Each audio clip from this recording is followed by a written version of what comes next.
everyone, welcome to the next episode of the TrexTalk, and today we have somebody who is a brand new young agent who is here to join us. Let's welcome AKI.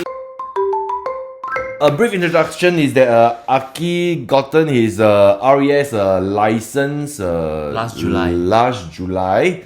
Okay, so while still studying, right? Yeah, just recently graduated. One thing we are very, very curious over here is how young are you, AKI? I'm 25 this year. Wow, 25. Oh my god. 25 我在做什么? Okay, okay, never mind.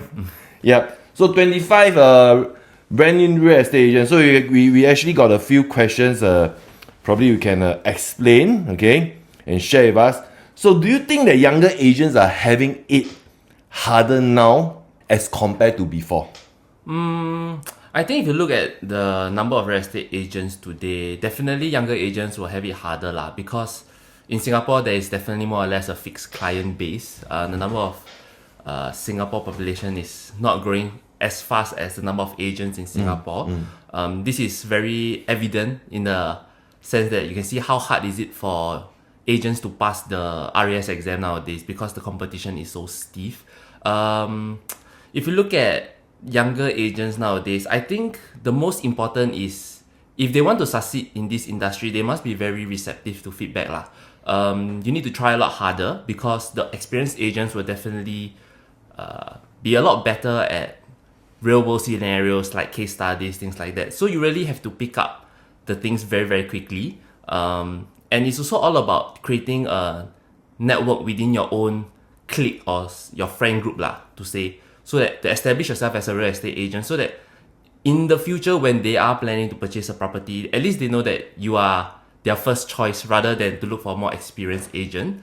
And for younger agents, I would say the opportunities are still out there for untapped client base, but of course you have to work a lot harder to go and find this untapped client base compared to more experienced agents who perhaps have more capabilities or experience in doing like digital marketing or lead-based generation lah. Okay. Yeah, because I think also in general, as a start off a brand new agent, most of us actually wanted to keep the cost as low as possible.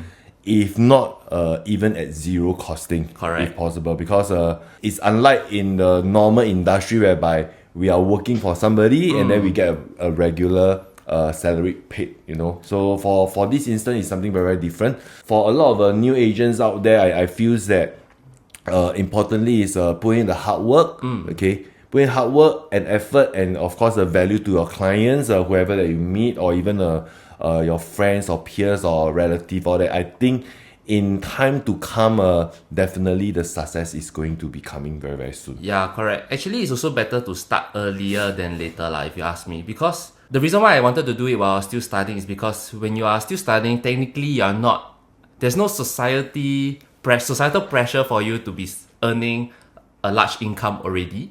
Whereas if you are still a student, you're mostly looking at part-time jobs, interns, things like that. So actually starting while you're still a student actually relieves some of that pressure, and you already get to create some of that network that I was talking about with your peers and even your peers' parents and things like that. So it really helps a lot lah when you graduate like me, like graduate already. At least I sort of have the basic know-how lah, and it's not as so stressed, come out, graduate, I need to find job. Yeah. Wow, stress now, job market not good, things like that. At least I sort of have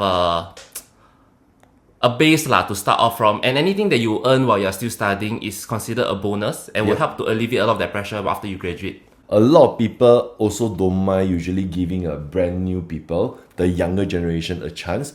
Instead, they may sometimes even don't use the more experienced agent. Okay, they will always give a younger generation a chance, because I do have clients who actually like ask me, Eric, do you mind giving my friends' children a chance to sell my property? I say, please go ahead, because ultimately they need somewhere to kickstart their real estate career, or even in any other career.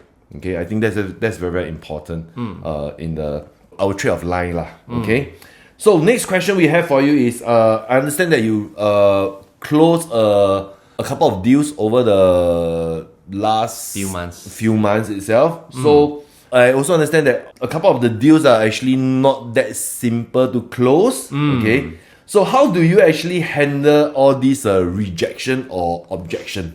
I think okay lah. Personally, I'm quite a carefree person. I would say. I take things very lightheartedly, which I think is a very beneficial trait lah. Because at the end of the day, when you're doing sales or marketing, you must learn to not take things too personally lah. Because sometimes the person that you're trying to push a particular product or your service to might just not be receptive to that particular service, or they just don't need it at the moment lah. So sometimes when they reject you, it's really not because they 看你不顺眼 or something like that. It's really wrong place, wrong time lor. Yep, of course. So just take it as like, okay, maybe this time around they are not ready, but just keep them in mind. Maybe something. Just that's why it's very important to understand every person you meet, right? They have particular needs and requirements.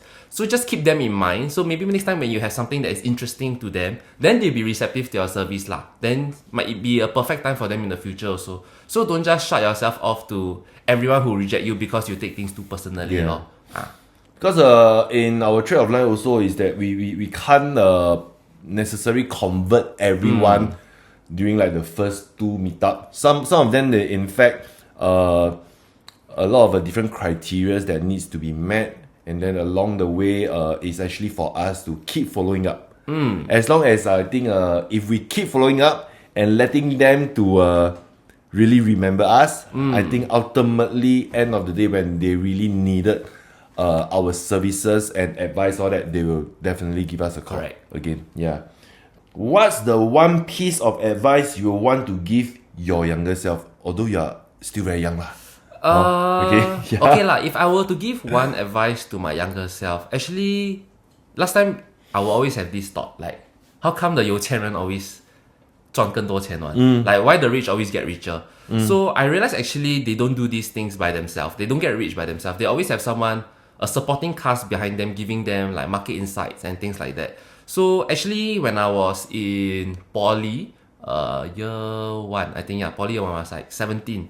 Actually, my mother had the opportunity to buy a new launch EC back at that time. Okay. But we didn't have any agents with us. And she was just doing things DIY lah. So she went to several show flats, go and see. But then she felt that it was a bit too much of a risk. Back then, my dad was retired. So my mom is actually a single income earner. Okay. So she felt that there's always a risk and she don't know whether she can fully commit to this house and whether this house will be something that can help our assets grow lah in the future. So actually we stay put in our existing HDB. But then only when I entered the industry, then I look at the market trends and I look at some of the show flats that we went to see last time, right? So last time ECs back then were about 700 plus thousand lah for a 3-bedder. Of course. Then you look at the market now for these ECs that are in the resale market, they're actually going for 1.1, 1.2, 1.3. So it's actually almost double your assets back then lah. But because we didn't have the necessary advice and things like that to take that leap of faith, we missed out on such a great opportunity lah. So an advice to my younger self would be to be more receptive to some of the things that people say lah. Don't just because someone call you, then you just cut the call. Don't even want to learn more. That kind of thing. Like everything's a scam call. Everything is 做骗 one. Yeah. So next time I call y'all better pick up. It might be beneficial to y'all in the future. Yeah. So I think that's something that I would want to learn lah, and I would have benefited greatly from. Like if back then I was a bit more, I would say, cared more about the surroundings other than myself. Okay. Maybe I could help my mother to make a better decision. Yeah. So I'm curious. So in the end, what did your parents bought? So we recently just sold off our HDB, and I mean we still made quite a decent profit. In a good location. Then we went to shop for a retirement home for my mom lah. So she bought a condo for herself in the heart of town. She's very happy about renovation. 差不多. Then now we are also looking at maybe growing our assets further. Maybe buying a new launch in Toa Payoh next year lah.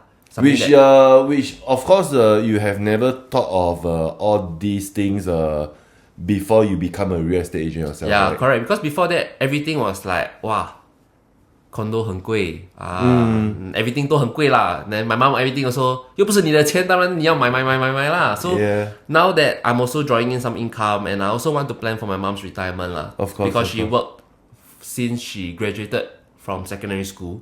So from 16 to now, at a very young age of, let me count backwards. 57. At 57. So hopefully within the next 3 years can chong and then she can enjoy her golden years lor. Okay, good. It's always better to get an advice from a professional in terms of purchasing.